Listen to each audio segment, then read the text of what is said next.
Hello, it's time for business. My name is Darryl Kwao. This morning, there are calls growing for government to take punitive action against persons and contractors who destroy underground cables of network service providers.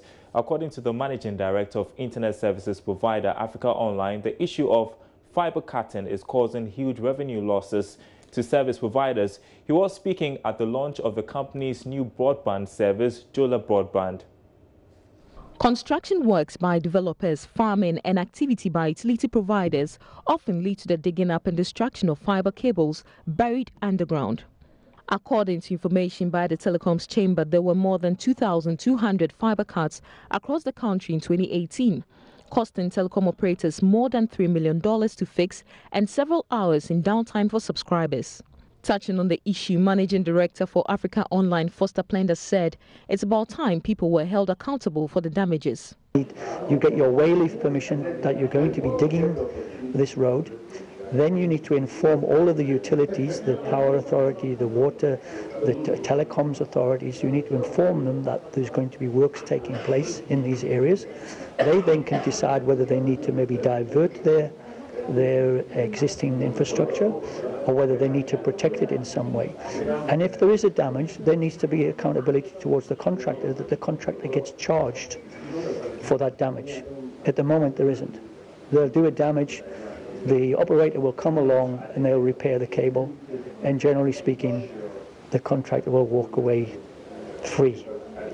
And therefore, the only way you're going to stop that is by hurting the pocket of the contractors who are causing damage on a daily basis by digging roads up with no concern about what the implication is. And the implication is big, because if you cut through a fiber cable, that could be your major international link out of Ghana to Europe or to Americas, and that could bring your whole network down for several hours while the cable is repaired. Foster Plender was speaking at the launch of its new Gala service, a high-speed broadband satellite.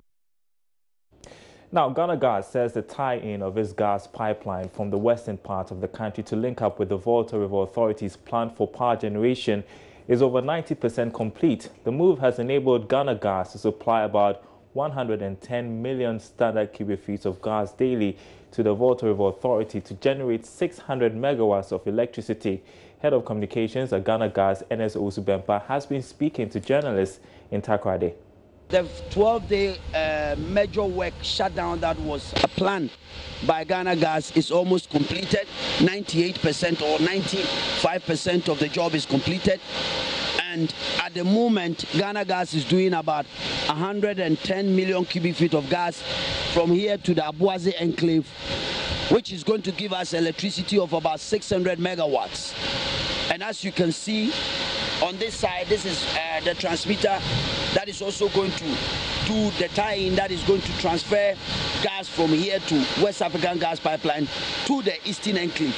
So as I'm talking to you, everything is totally completed, and we are pushing gas of about 110 million cubic feet of gas, which is going to generate electricity of about 600 megawatts. So totally, what we are saying is that the major engineering work or shutdown that was done, the plan maintenance work that was done to make sure that we can do the reverse flow is completed ahead of time, which is the 12 days. Today is about the 9th day, and we have about 2 days, but we've completed all the necessary work that is supposed to be done.